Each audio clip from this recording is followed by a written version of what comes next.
When I am forced to deal with change, there's a technique I recommend. It's called disputation.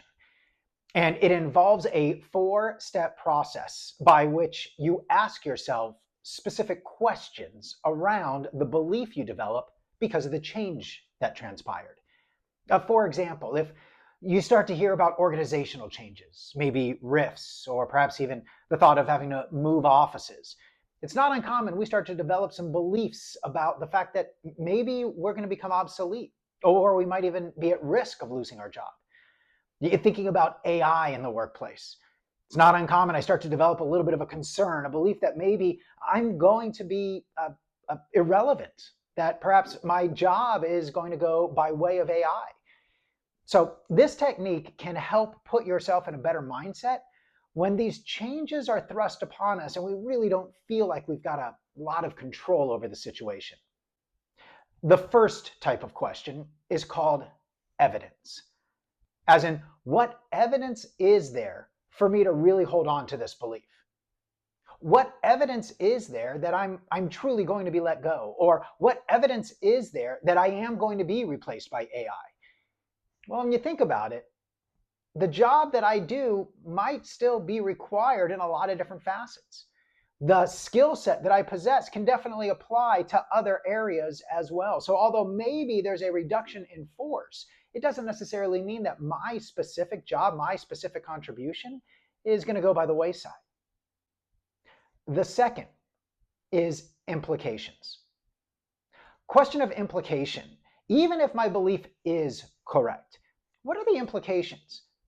Even if perhaps I do believe that my job is changing, that it is going to be influenced by AI, well, what are the implications of that?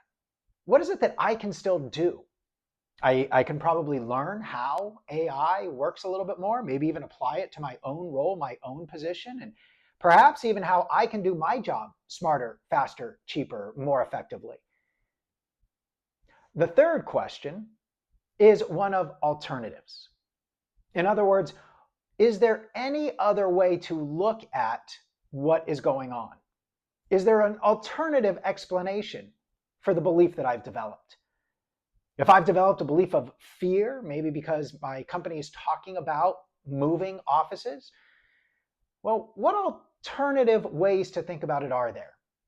Maybe I think that I'm going to get either offered to move with the company or I'm going to get let go. Well, maybe there's a third alternative. Maybe there's an opportunity for a hybrid type of a work environment.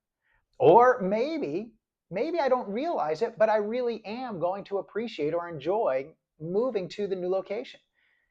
In addition, it's also possible that another alternative might be that I don't follow that organization and rather my employer might even help me find an alternative position where I'm currently located. The fourth question, and this is the one I make sure I ask in every situation, is one of usefulness. In other words, how useful is it for me to have this belief? What is the benefit for me to hold on to this negative thought?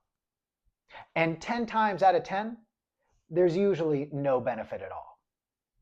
So when you are faced with changes in the workplace, changes in your environment, the ability to dispute some of those negative beliefs by either asking what evidence is there, are there any alternative ways to look at it? Even if my belief is correct, what are the implications? Or lastly, what's the value? What's the usefulness for me to have this belief?